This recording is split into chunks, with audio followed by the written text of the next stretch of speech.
Assalamualaikum warahmatullahi wabarakatuh. A'udzu billahi minasyaitonir rajim. Bismillahirrahmanirrahim. Alhamdulillah nahmaduhu wa nasta'inuhu wa na'udzu billahi min shururi anfusina wa min sayyiati a'malina. Man yahdihillahu fala mudilla lahu ومن يضلله فلا هادي له. أشهد أن لا إله إلا الله وأشهد أن محمدا رسول الله. والصلاة والسلام على أشرف الأنبياء والمرسلين وعلى آله وأصحابه أجمعين. سبحانك لا علم لنا إلا ما علمتنا إنك أنت العليم الحكيم. ولا حول ولا قوة إلا بالله العلي العظيم.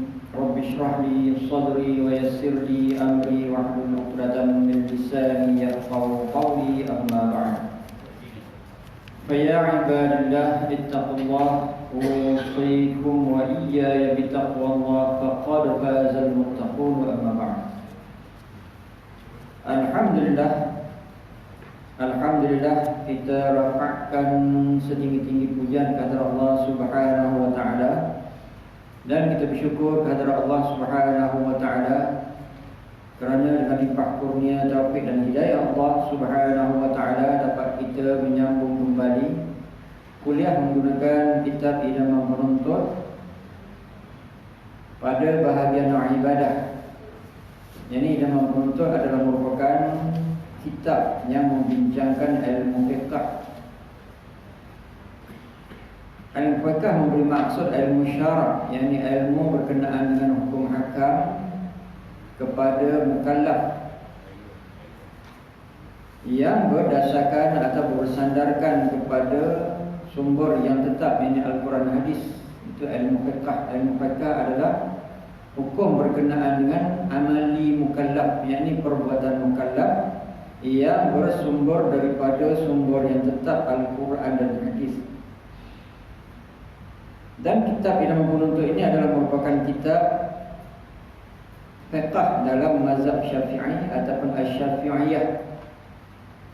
Yang bermaksud kitab kita ini menggunakan pakai kaedah yang digunakan pakai oleh Imam Syafi'i di dalam perkara untuk mengeluarkan hukum daripada Al-Quran hadis. Jadi apabila kita menisbahkan diri kita kepada mazhab Syafi'i, kita kena belajar fiqh dalam mazhab Syafi'i. Dalam keadaan sekarang banyak yakni pandangan-pandangan ataupun kadang-kadang golongan-golongan yang cuba untuk kita ni tidak bermazhab. Mazhab tu apa sebenarnya? Mazhab tu daripada perkataan zahaba, pergi. Zahaba yazhabu, yakni pergi. Yazhabu tu maknanya sedang pergi. Dan kalau tawamin dipanggil mazhab, masdarnya mazhab, yakni tempat pergi. Dan apa yang dimasukkan dengan mazhab itu adalah merupakan pandangan. Mazhab tu pandangan ataupun pendapat ulama muktabar. Contohnya di dalam mazhab Syafi'i, mazhab itu adalah merupakan pandangan-pandangan ulama-ulama yang diiktiraf. Kalau kita bermazhab Syafi'i yang diiktiraf oleh ulama-ulama yang mereka ni orang yang memang ahli di dalam mengeluarkan hukum daripada Al-Quran hadis berdasarkan kaedah yang ditetapkan ataupun yang diajar oleh Imam Asy-Syafi'i. Jadi bermakna apabila ada orang mengatakan tidak payah bermazhab, mazhab tu maknanya pendapat. Dan kalau tidak payah mazhab, kita balik kepada Al-Quran hadis sudah tentu akan bermazhab. Sebab dalam Al-Quran hadis itu kena ada pendapat ulama. Dan apabila kita kembali kepada Al-Quran hadis sudah tentu dia akan bermazhab. Kita ikut pendapat ulama. Sebab kita ni bukan ahli untuk mengeluarkan hukum daripada Al-Quran hadis. Jadi kalau ikut pendapat mana mazhab, sudah tentu tidak boleh lari. Sebab dalam Al-Quran ni ada ayat-ayat yang perlu kepada penjelasan. Ada ayat yang musytarikah. Ada ayat-ayat yang bukan satu maksud, kadang 2-3 maksud dalam satu ayat. Dan dipahami oleh ulama-ulama dengan berbagai-bagai maksud. Jadi maknanya mazhab. Jadi kita kena belajar. Dan kita balik kepada kitab kita ni pada sembahyang takut, betul. Sembahyang takut. Dia ada satu lagi takut sembahyang, itu lain. Sembahyang takut dengan takut sembahyang. Takut sembahyang itu tak sembahyang. Takut nak sembahyang, jadi sembahyang takut ataupun solat syiddatul khauf, solat bersangatan takut. Sembahyang dalam medan peperangan dinamakan sembahyang takut ataupun solat syiddatul khauf. Syiddah tu sangat, khauf tu takut. Syiddatul khauf. Syiddah tu kalau bahasa kita pakai ekstrim. Ekstrim, takut yang ekstrim. Dalam bahasa Arab disebut salat al-khauf, maknanya menunaikan sembahyang fardu dalam ketakutan kerana manusia atau tentera dalam medan peperangan sentiasa dalam keadaan ketakutan. Ini salat takut ataupun syiddatul khauf. Salat khauf ini berlaku di dalam medan perang. Maknanya solat ini diguna pakai di dalam medan perang, tidak boleh diguna pakai dalam keadaan yang biasa-biasa, tak boleh. Di mana dalam peristiwa peperangan Uhud, Rasulullah SAW menggunakan kaedah solat takut. Sejarah dia. Walaupun begitu, ulama fiqh ataupun fuqaha mengatakan khauf, takut itu boleh kita sembahyang dalam keadaan takut, betul-betul takut. Sebab khauf itu maksudnya takut. Kadang takut kepada haiwan yang ganas, binatang ganas, ataupun takut kepada bencana alam. Mana takut, perkataan takut itu boleh berlaku bukan di dalam medan perang sahaja, tetapi mungkin kita berhadapan dengan ancaman daripada binatang buas ataupun ancaman daripada bencana alam. Itu khauf, boleh berlaku. Yang pentingnya ada takut. Mana takut sungguh-sungguh, takut dengan kehilangan nyawa ataupun takut dengan sebab kehilangan kebinasan harta, mana takut.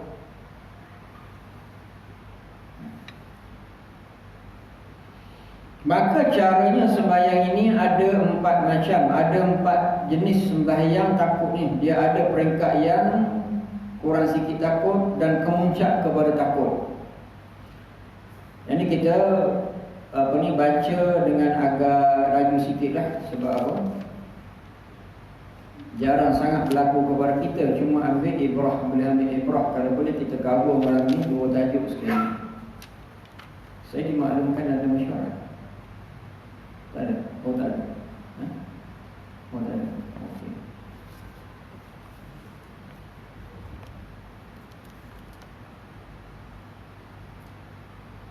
Maka caranya sembahyang ini ada 4 macam. Ada 4 kelakuan. Ada 4 cara sembahyang ini. Bermula daripada kurang sangat takut, sederhana sampai kemuncak takut. Tapi takut.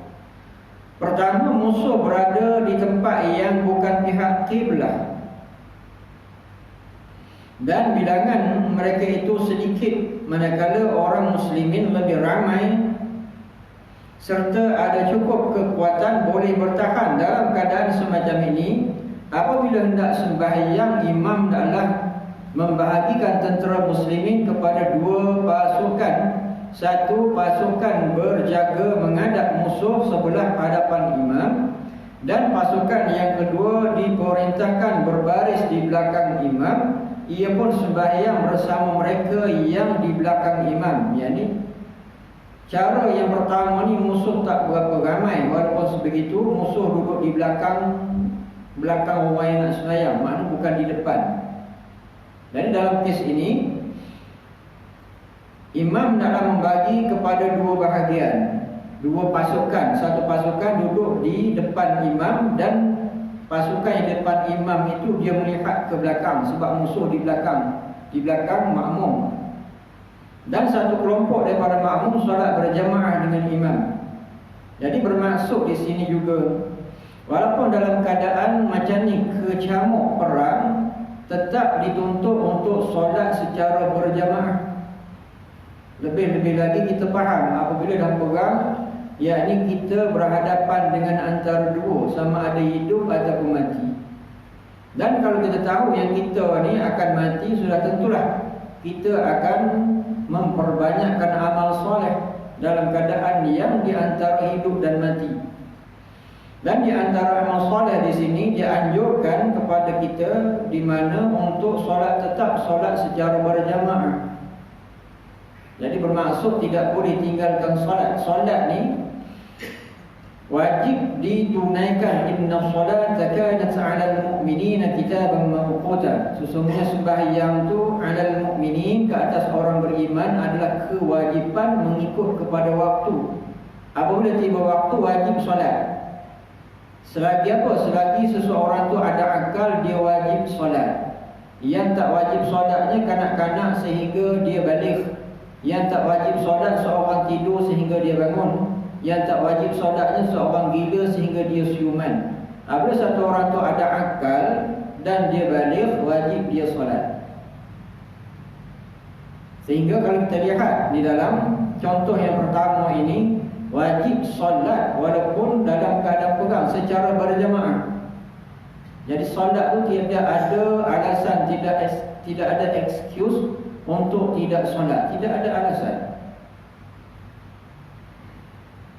Sehingga banyaklah tuan-tuan belajar dalam kitab dosa-dosa besar itu bagaimana di antara amalan mula-mula disemak, disoal oleh Allah, tiang agama dan sebagainya, refer balik, rujuk balik di dalam kitab dosa besar tu tentang meninggalkan salat. Saya mengajar kitab tu ada 3 tempat. Jadi maklumat boleh dapat kita sambil mengajar dan kita boleh beramal. Makna sungguh-sungguh kena tengok dalam kitab tu dosa besar di antaranya meninggalkan salat. Tak boleh nak tinggalkan solat. Sehingga dalam keadaan pegang pun solat, dan dituntut untuk solat berjamaah. Jadi pesankanlah kepada anak kita, isteri kita, suami kita, cucu kita, keturunan kita, kena solat. Tak ada alasan untuk tidak solat. Berat sangat dia punya dosanya orang yang meninggalkan solat. Sehingga solat itu batas di antara iman dan kufur. Sebahagian ulama mengatakan orang meninggalkan solat itu boleh jadi kafir. Sebahagian lain mengatakan meninggalkan solat itu kufur nikmat. Tapi perkataan kufur itu tetap ada. Tak boleh sekali-kali, jangan cuai. Jadi pesankanlah, ingatkanlah dalam diri kita, jangan sekali-kali tinggalkan solat. Ingatkanlah kepada isteri, anak-anak, cucu kita, keturunan kita, jangan sekali tinggalkan solat. As-salatu imanuddin, faman tarakaha faqad hadama ad-din. Sembahyang tiang agama. Barang siapa yang meninggalkan sembahyang, dia meruntuhkan agama. Bila imam berdiri rakaat yang kedua, makmum di belakang adalah berniat mufaraqah dan memudahkan sembahyang secara bersendirian. Selepas itu mereka berpindah ke hadapan mengambil alih berjaga, dan pasukan yang berhadapan dengan musuh tadi pergi ke belakang imam yang sedang dalam rakaat yang kedua. Mereka berjamaah bersama imam dalam rakaat kedua. Apabila imam membaca tasyahud, makmum itu bangun mengerjakan rakaat yang kedua. Kemudian mereka mengejar imam yang sedang menunggu di dalam tasyahud. Seterusnya mereka memberi salam berserta dengan imam. Ini ialah sembahyang Nabi SAW dalam peperangan di satu tempat bernama Zatul Riqab. Yang ini cara ni bagaimana imam solat pada 2 rakaat yang awal bersama dengan sekelompok jamaah. Lepas tu sekelompok jamaah lagi duduk di depan imam dan habis rakaat yang kedua, di mana kelompok itu mufaraqah, bercerai daripada imam dan buat sendiri cepat-cepat. Lepas tu duduk di depan imam, dan yang duduk di depan imam tadi masuk dalam saf. Mana imam masa tahiyat awal dia berhenti lama, nak tunggu yang kelompok yang duduk di depan dia duduk masuk di belakang. Apabila makmum yang kedua, kelompok yang kedua duduk di belakang, di mana imam bangkit untuk solat rakaat yang ketiga bersama dengan makmum bagi kelompok yang kedua, dan mereka menyudahkan apabila imam tahiyat akhir atau tasyahud, dia tunggu lama di situ, akan disudahkan bersama dengan makmum yang kedua. Cara macam ini boleh dilakukan pada sembahyang 3 rakaat dan 4 rakaat, iaitu dengan digilir-gilirkan, dan dalam sembahyang ini imam kenalah membaca surah yang panjang untuk memberi peluang puak-puak ini bergerak. Imam kena baca surah yang panjang agar dua kelompok, dua ketombokan tentera ini sedang bergerak ke depan dan ke belakang. Habis. Yang kedua, keadaan dan kedudukannya sama juga macam yang pertama, tetapi tiap-tiap puak itu sembahyang dengan sempurna. Yang ini puak di belakang sembahyang dengan sempurna bersama imam. Lepas salam mereka berpindah ke hadapan mengambil alih berjaga, dan puak yang dihadapan pula sembahyang bersama imam, yakni imam kena sembahyang 2 kali, yang sekali i'adah. Ini ialah sembahyang Nabi SAW dalam peperangan di suatu tempat bernama Batun Nakhl. Jadi sembahyang imam yang kedua itu sunat baginya. Cara ini boleh berlaku pada sembahyang 2 rakaat atau 3 rakaat atau 4 rakaat. Jadi sembahyang yang kedua dipanggil sembahyang i'adah. Jadi solat yang pertama itu yang fardu bagi imam, solat yang kedua itu sunat bagi imam. Solat i'adah ni boleh kita lakukan walaupun bukan di dalam peperangan. Contohnya kita sembahyang maghrib tadi, lepas solat ada pula orang datang nak solat, dia tak sempat untuk solat berjamaah, kita boleh berjamaah dengan dia kali yang kedua. Yang kita buat kali yang kedua tu sebagai i'adah, dan kita mendapat pahala berjamaah sunat. Kita tolong wasta'inu bis-sabri was-salat. Bertolong-tolonglah kamu dengan wasta'inu bis-sabri was-salat wa ta'awanu 'alal birri wat-taqwa, dan bertolong-tolonglah kamu dengan bir wat-taqwa, dan kebajikan dan juga takwa. Allah Taala suruh agar kita bertolong-tolong dengan kebajikan dan takwa. Cara yang tadi boleh kita buatnya ni, yang i'adah ni ada dalam syariat Islam. Solat kali yang kedua, kita dah solat maghrib atau kita solat mana-mana yang fardu, lepas tu kita tengok ada orang yang datang, dia nak solat seorang, jadi kita ni bantu dia agar dia mendapat pahala solat berjamaah, sama ada kita imam ataupun kita makmum, tak apa. Yang ketiga, kedudukan musuh di pihak kiblat dengan tiada apa-apa perlindungan, tetapi pasukan muslim ramai. Ketika itu imam adalah memerintahkan makmumnya berdiri 2 saf dan sembahyang serentak semua sekali. Apabila imam sujud, hendaklah saf yang pertama sujud. Saf yang pertama sahaja sujud bersama imam, dan saf yang kedua menunggu menjaga musuh dalam i'tidal. Apabila imam bangkit bersama saf yang pertama, maka sujud pula saf yang belakang itu, kemudian mereka kejar imam pada qiyam rakaat yang kedua. Yang ni pula musuh di depan kiblat, dan musuh itu pun tak mencabar sangat.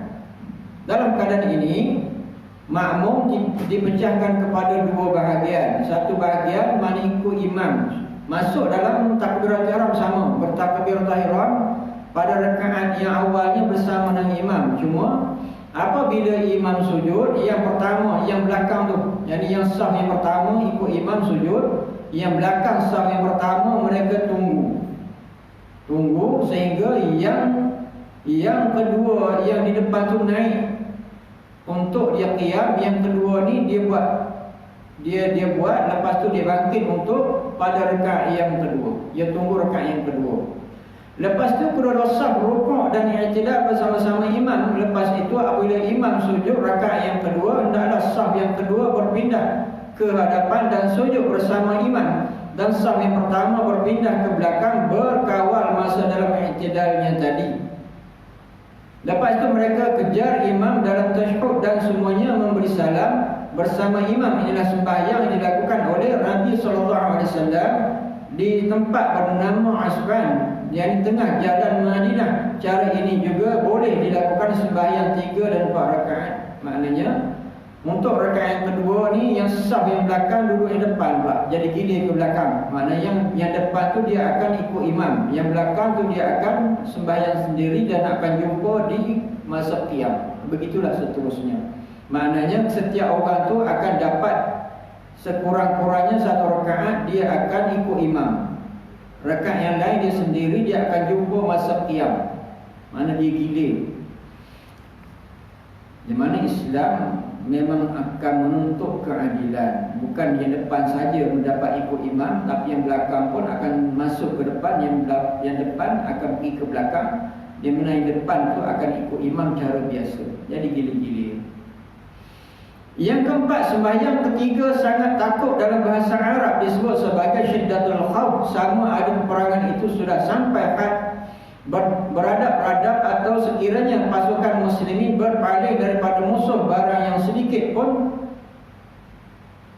nescaya tiada aman. Yang ni kemuncak. Tidak ada satu daripada lubang senang. Mana tidak ada satu saat yang akan selamat.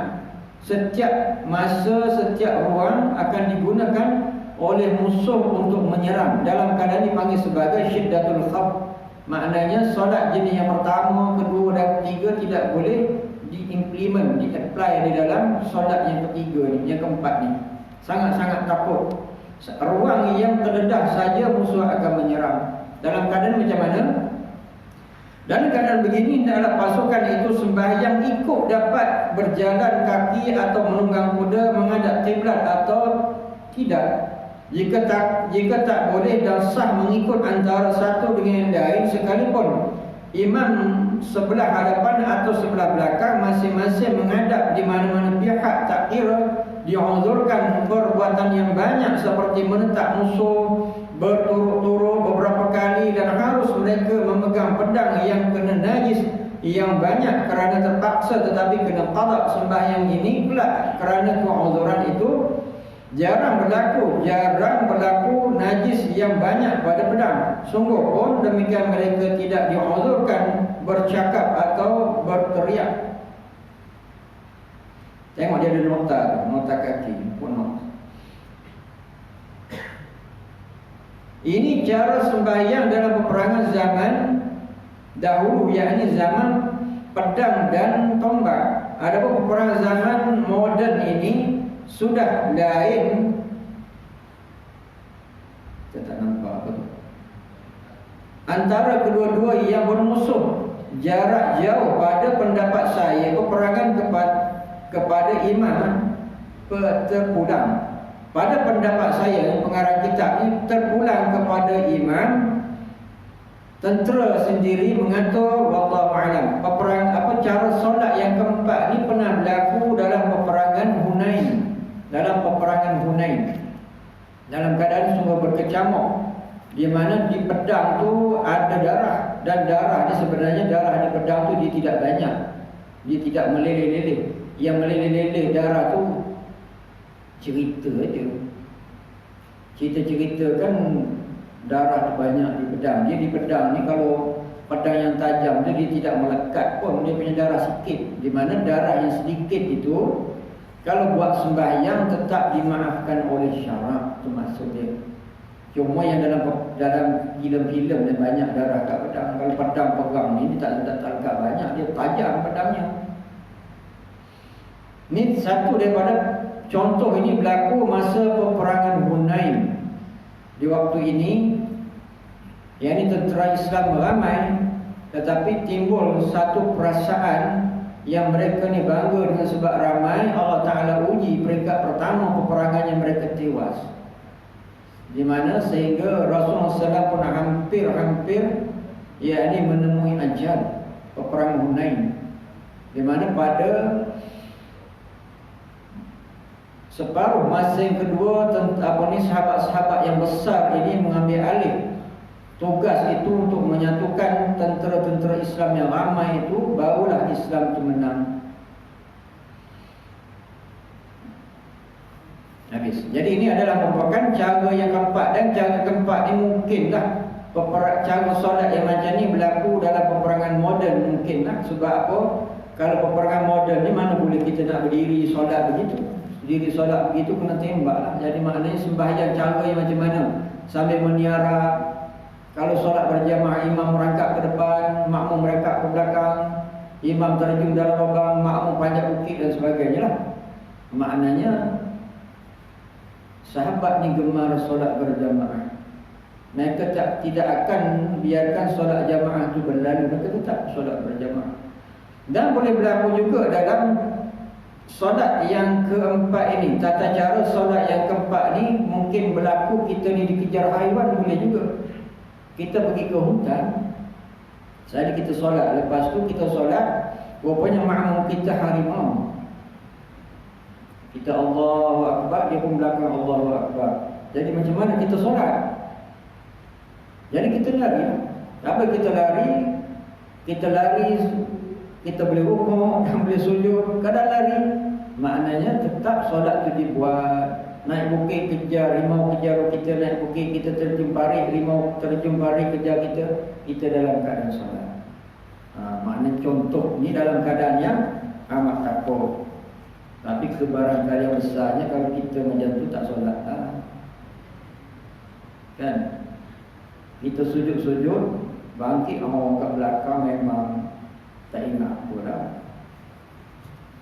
Tapi andai kata kita ni masih boleh bersolat, itulah solat dalam keadaan syiddatul khauf. Inilah yang keempat. Solat yang macam mana sekalipun lah, sama ada kita ni tak mampu nak sujud, gerakkan sedikit anggota, tetap kita bersolat dalam parit, naik bukit, naik pokok dan sebagainya, solat. Jadi solat tu tetap untuk dibuat.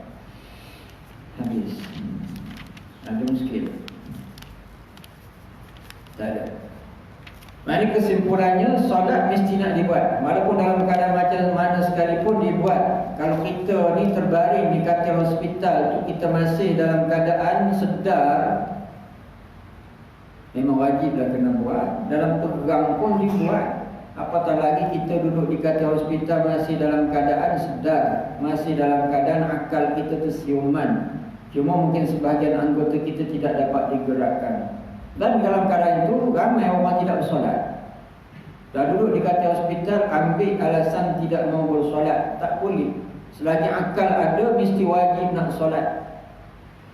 Jadi kalau kita menziarahi orang sakit begitu, nasihatkanlah, suruh dia bersolat. Di samping kita bawa buah tangan, apple ke anggur, bawa lah juga tanah tayamum, bagi dekat orang yang sakit. Dia kata, kenapa ni tanah ni nak suruh solat? Sebagai satu daripada dakwah kita.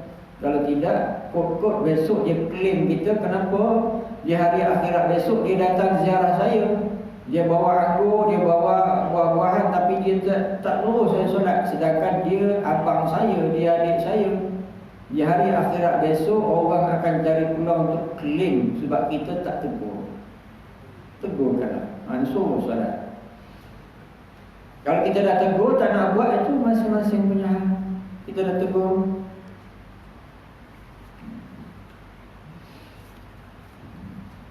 Habis. Kita tengok tajuk yang baru, hukum memakai pakaian yang memakai kain sutera. Ini satu perkara yang patut ataupun memang wajib untuk kita ambil perhatian berkenaan dengan pakaian. Yang diantaranya apa? Memakai kain sutera. Hukum memakai kain sutera. Faham betul-betul. Dalam bab ini ada yang keliru tentang kain sutera. Haram atas orang laki-laki yang mukallaf dan khunsa memakai kain sutera daripada ulat yang diambil masa ia hidup, dipanggil qazz, atau yang keluarkan sesuatu ia mati, dipanggil harir. Demikian juga menggunakan ia, yang sutera itu untuk buat alas duduk dengan tiada berlapik. Demikian juga dibuat alas sandar dan duduk di bawah kain sutera seperti di dalam khimah yang diperbuat daripada sutera atau seperti seperti langit-langit dalam bilik atau seumpamanya. Haram memakai kain sutera kepada siapa? Kepada laki-laki yang tahap macam mana? Yang mukallaf. Mukallaf tu aqilun balighun. Boleh ingat apa yang dinamakan mukallaf? Singkatan daripada aqilun balighun. Taklif mana? Dipertanggungjawabkan. Kepada siapa? Orang yang berakal dan juga cukup umur dalam Islam. Itu panggil mukallaf. Aqilun balighun. Balik ni mungkin kita dah banyak kali dah. Tanda balik ni macam mana? Satu daripadanya yakni mimpi basah. Tanda balik. Balik ni cukup umur dalam Islam. Satu daripadanya mimpi basah berlaku pada laki-laki dan perempuan.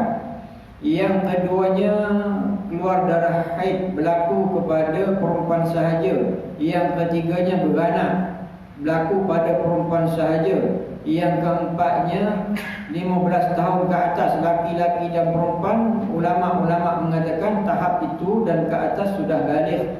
Yang kelima, kalau tak ada semua tanda itu tumbuh bulu ari-ari menunjukkan dia baligh. Apabila baligh, wajiblah baginya untuk memperlakukan hukum-hukum syarak. Apa dimasukkan hukum syarak? Ahkamul khamsah, ada 5 hukum syarak.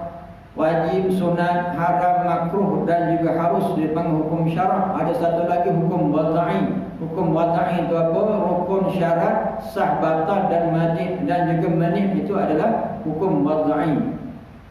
Jadi hukum syarak ada 5. Hukum syarak itu kena kepada orang yang mukallaf aqilun balighun. Dan dalam ini apabila seorang tu dia laki-laki dan dia mukallaf, haram bagi orang laki-laki itu menggunakan kain sutera walau macam mana dalam keadaan sekalipun, melainkan dalam keadaan uzur syar'i. Tak boleh buat pakaian dia nak pergi kenduri kahwin, tak boleh pakai sebagai kain samping, tak boleh, semua tak boleh. Hatta sehingga kalau buat lapik duduk pun tanpa uzur syar'i, orang laki-laki haram menggunakan kain sutera.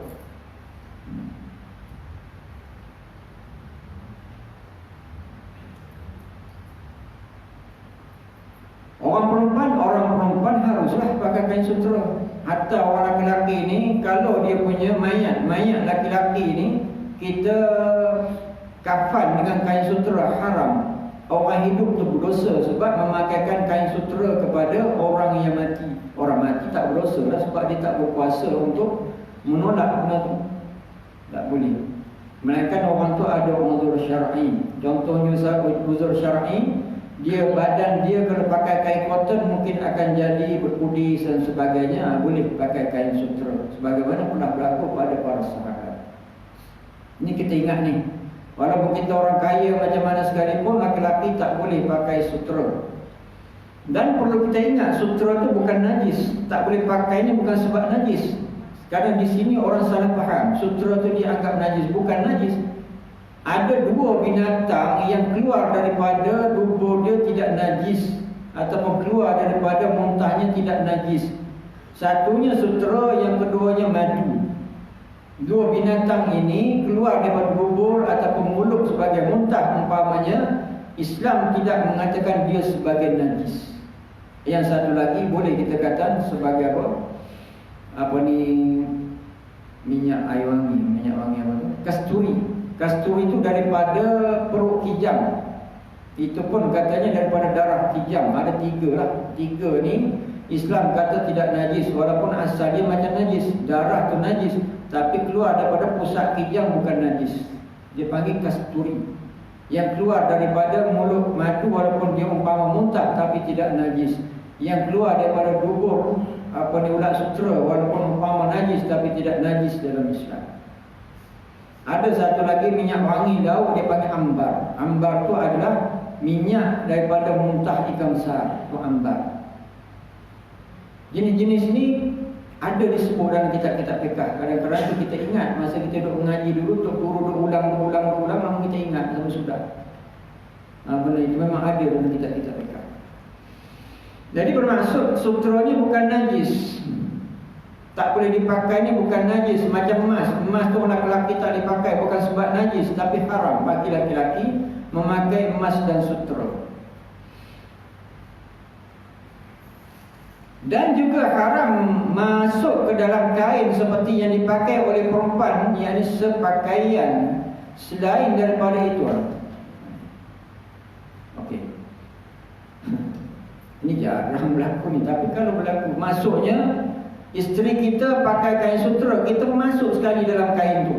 Dua-dua dalam kain sutera, dua orang, haram juga. Walaupun kain sutera tu dipakai oleh isteri kita, tiba-tiba mungkin kita sejuk, kita masuk sekali dulu dalam kain tu, tak boleh juga.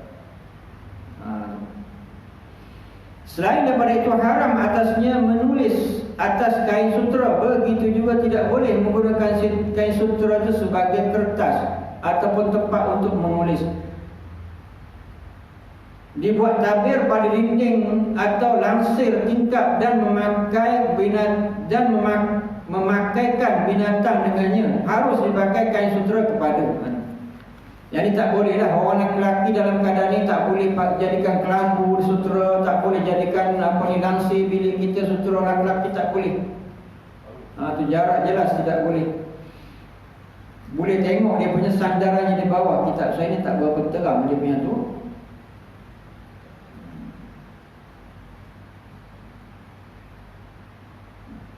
Kita boleh tengok dalam Yerumi tu mungkin terang, buat sini tak terang. Ini tidak ada nah Rasulullah SAW an lubsil harir ad-dabih wa an najis haram ditegak oleh Rasulullah pada pakaian al-harir. Harir mana sutera lah, itu jelas sutera. Macam dia rujuk dalam kitab apa ni, Yerumi ada sandaran. Harus dipakai kain sutera kepada kanak-kanak hingga balik. Kanak-kanak boleh pakai kain sutera. Kanak-kanak, orang yang belum balik tak berdosa apa-apa pun. Tak sembahyang, tak berdosa, belum balik. Tak puasa, tak berdosa pakai kain sutera. Laki-laki, kanak-kanak laki-laki tak berdosa pakai emas, tak berdosa. Yang ni dia belum balik. Orang gila memang tak berdosa apa-apa lah. Dia tak pakai pakaian apa-apa pun tak berdosa. Bukan aurat pun tak berdosa. Dicakap macam-macam makian orang pun tak berdosa. Dan harus dipakai kepada Kaabah seperti kelambunya, yakni kelambu Kaabah ditenun dengan sutera, itu tak salah. Itu harus saja. Kubur Nabi seperti kelambunya, yakni kubur Nabi pun boleh. Dan sampul mashaf, sampul Quran kita boleh. Yang tu boleh menghormati Quran tu. Tali pedang pun boleh. Tali dacing ni penimbang tu. Penimbang dacing. Kita bisa tengok dacing. Dacing kan. Dacing tu adalah dacing. Dia ada dia pegang atas tu, dia punya tali dacing. Kita tahu dacing kan. Tali anak kunci, ini keychain, boleh buatlah tali anak kunci. Tali anak kunci. Tali tasbih pun boleh juga, tali tasbih. Pengelak dakwat, yang dakwat zaman dulu, dakwat yang basah tumpah, boleh buat pengelak. Boleh buat tali seluar, kain sutera yang bercampur benang. Kalau sutera yang bercampur benang boleh. Nak azan.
harus memakai kain sutera yang bercampur benang sama banyak atau lebih benang.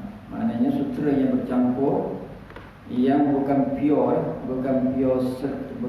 sutera itu boleh. Kan ada sutera yang bukan apa yang dia sahaja bercampur dengan benang cotton boleh. Sama ada banyak atau lebih benang itu boleh. Jelas pada hadis Nabi sallallahu alaihi wasallam, Rasulullah sallallahu alaihi wasallam man rumsil harir wa dibali wa an najlis alaihi, yakni dilarang Nabi melarang kami itu anda lubsi daripada memakai harir sutera wa dibaji dan juga sutera yang kasar wa an najlis alaihi, dan juga duduk jalan satu duduk, dan melarang kami duduk di atas sutera.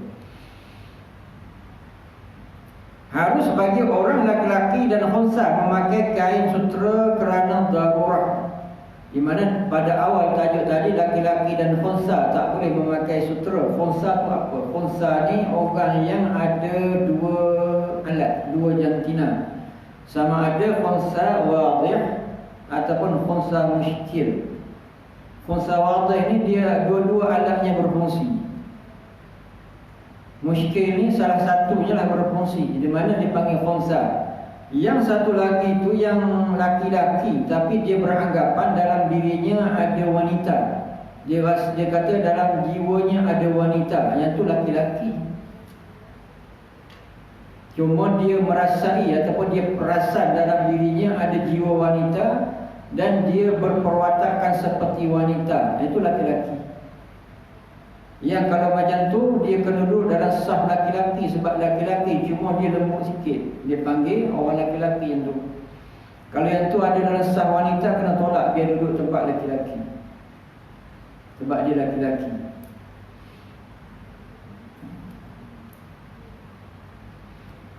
Yang mana khunsa ni dia ada hukum tersendirilah.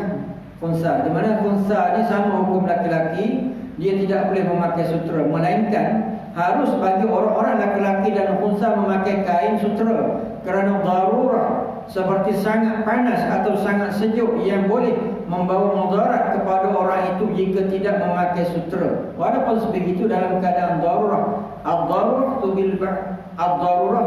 tubihul mahdhurat. Ini dalam keadaan darurah, yakni dibenarkan dalam perkara yang haram. Mana benda yang ditegah dalam keadaan darurah harus untuk kita buat. Contohnya di sini, dalam keadaan yang sangat sejuk boleh membawa mudarat, boleh memakai sutera. Sejuk sangat, tak ada selimut, sutera aja, hanya boleh buat selimut, boleh pakai. Atau ada hajat seperti kadang ada penyakit macam kurat, mengelupas kulit. Yang penyakit kulit, orang yang berpenyakit kulit, kalau doktor nasihat kena pakai sutera, maknanya kita kena pakai sutera. Di atas nasihat doktor tu, kalau pakai kain cotton boleh menyebabkan mudarat, pakai sutera.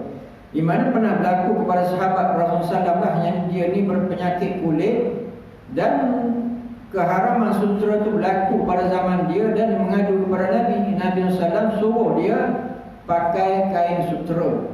Dan juga ada kes yang lain pula, satu sahabat ni dia masa jahiliah dulu dia berperang, dan apabila berperang hidung dia terpotong. Hidung terpotong, jadi hidung tak ada. Dan apabila Islam mengharamkan orang lelaki dia pakai hidung palsu, tapi hidung palsu tu dia buat daripada emas. Hidung palsu pakai emas, sebab apa tak ada hidung.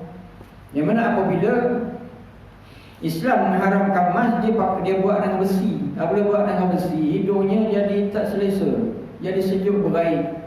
Sehingga dia mengadu kepada Rasulullah SAW. Nabi kata tak apalah, buat dengan emas. Mana hidung emas? Hidung sebab terpotong, dia orang Arab zaman dulu dia suka berkelahi, dia terpotong, buat dengan emas. Hidung emas. Itu bahaya hidung emas tu. Hidung kena curi.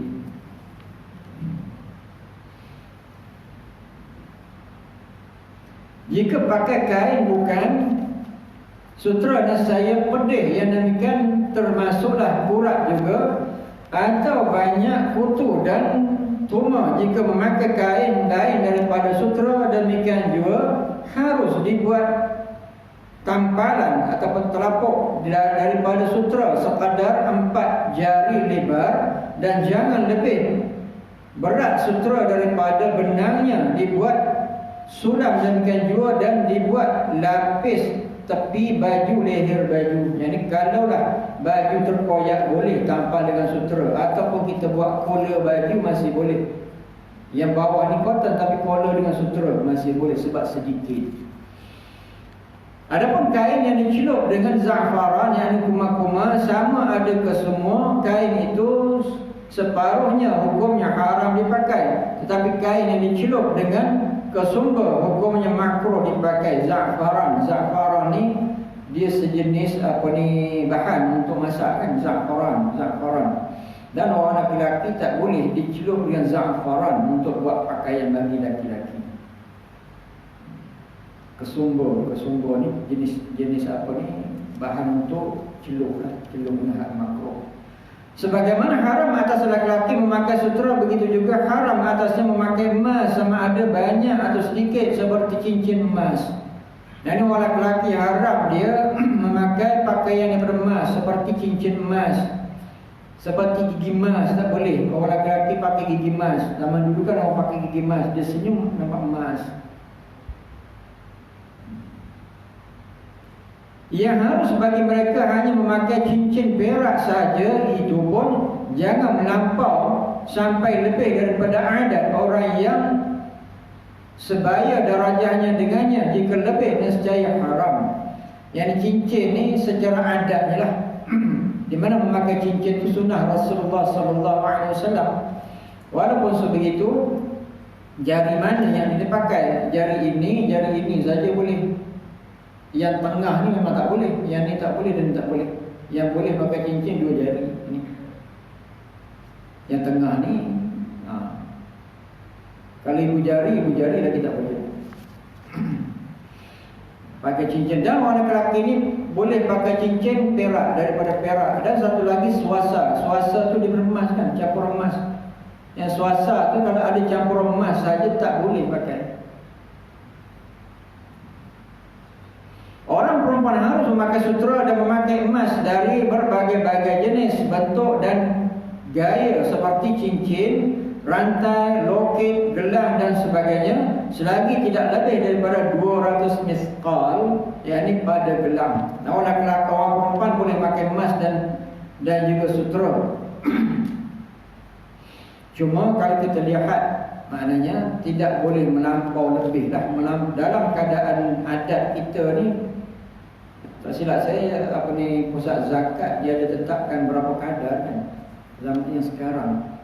Kalau adat orang pakai emas ni, orang perempuan berapa dia punya kadarnya berapa? Kita tak pernah beli emas kalau perempuan, tak tahu lah berapa. Jadi kebiasaan adatnya mungkin dalam 30,000, 40,000 tak beli. Itulah yang adanya. Kalau sampai gelang sampai sini itu tidak ada lah, jadi keluar daripada adat. Di mana apa sebab kita tanya begitu? Kalau luar daripada adat kebiasaan, di mana dia kena bayar zakat. Orang perempuan ni dia pakai emas dia tak kena zakat. Kita orang lelaki, kalau kita ada emas, barang kemas daripada emas, kita wajib bayar zakat. Apabila sampai dia punya nisab dia, kita wajib kena bayar zakat bagi orang lelaki. Kalau kita ni ada dia punya harta pusaka daripada emas dan perak, wajib kita bayar zakat. Sebab emas tu bukan pakaian kita. Orang perempuan kalau pakaian adat bagi dia setakat mana kadarnya, tak wajib dia bayar zakat. Itu beza daripada kita. Wallahu a'lam. Ada miskin? Ada. أعوذ بالله من الشيطان الرجيم. بسم الله الرحمن الرحيم. الحمد لله رب العالمين. اللهم أرنا الحق حقا وارزقنا اتباعه وأرنا الباطل باطلا وارزقنا اجتنابه. اللهم انفعنا بما علمتنا واجعلنا من عبادك الصالحين. وصلى الله على سيدنا محمد وعلى آله وصحبه وسلم. الحمد لله رب العالمين. أقول قولي هذا وأستغفر الله العظيم لي ولكم ولسائر المسلمين والمسلمات فاستغفروه إنه هو الغفور الرحيم. Assalamualaikum warahmatullahi wabarakatuh.